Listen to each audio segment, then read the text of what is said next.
반갑습니다.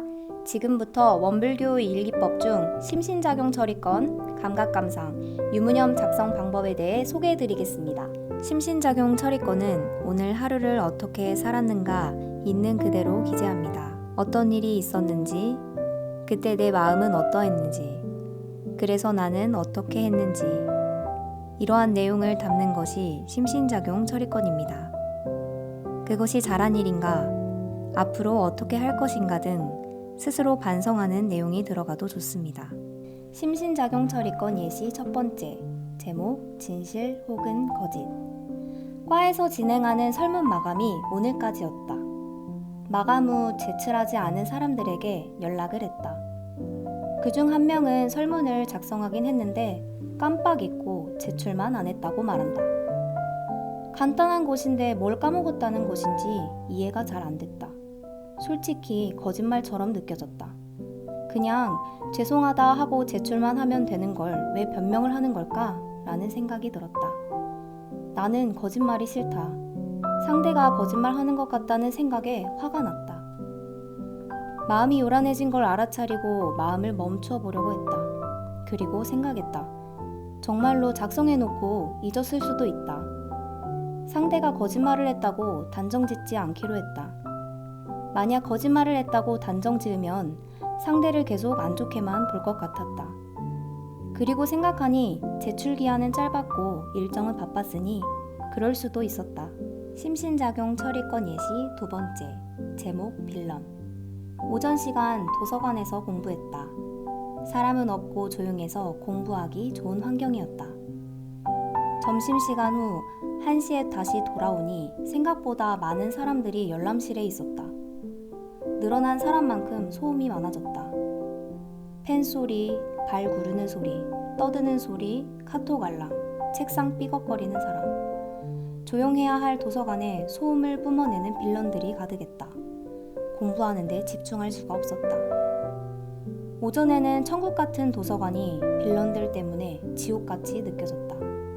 온갖 소리가 거슬리고 원망심이 들었다. 저렇게 피해줄 거면 도서관에 대체 왜 왔을까 하는 생각이 들었다. 이대로는 공부에 집중 못한다. 잠시 쉴 겸 열람실에서 빠져나왔다. 10분 정도 밖을 걸으면서 생각했다.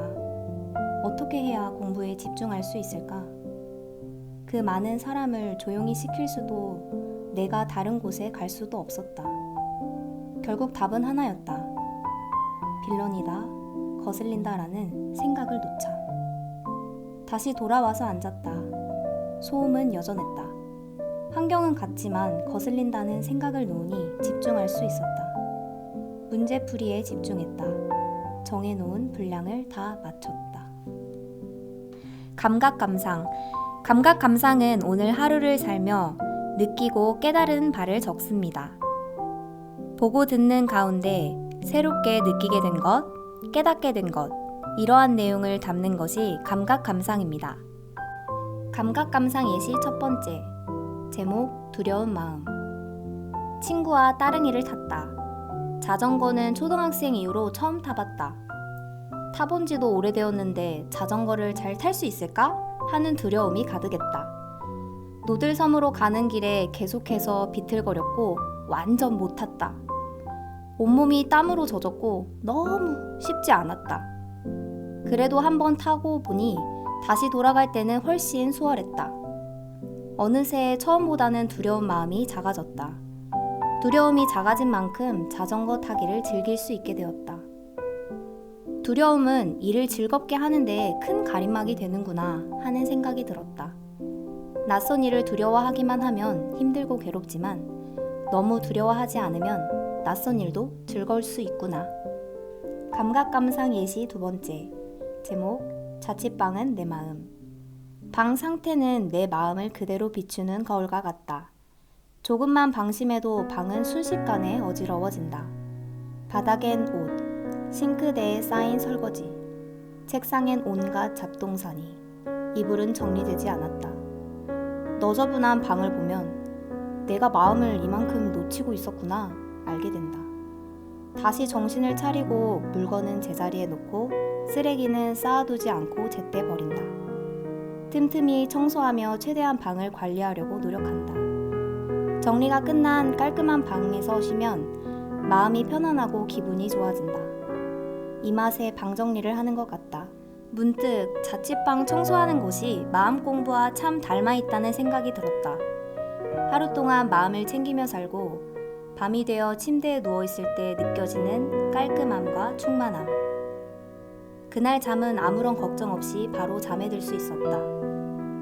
흩어지면 알아차리고 해야 할 일을 제때 하고 하루하루를 정리해 나가다 보면 그 끝에 남는 것은 고요하고 단정한 만족감이 있다. 그래서 다음 날이 오면 또다시 마음을 챙기고 삶을 정리하듯 살아가게 된다. 유무념. 유무념은 하기로 한 일과 안 하기로 한 일의 실행 여부를 기록합니다. 했으면 유념, 안 했으면 무념. 예시를 보겠습니다. 영어 공부 30분 이상 하기처럼 하루에 한 번 챙기면 되는 조목은 잊지 않고 챙겼으면 유념에 체크, 잊어버리고 못했으면 무념에 체크합니다. 두 번째 예시입니다. 다리 꼬지 않기는 하루에도 몇 번씩 챙겨야 하는 조목입니다. 평소처럼 무심코 다리를 꼬려다가 알아차리고 다리를 꼬지 않았으면 유념의 횟수를 기록하고 무심코 습관적으로 다리를 꼬았으면 무념으로 횟수를 기록합니다. 이상으로 심신작용 처리건, 감각감상, 유무념 작성 방법에 대해 소개해드렸습니다. 감사합니다.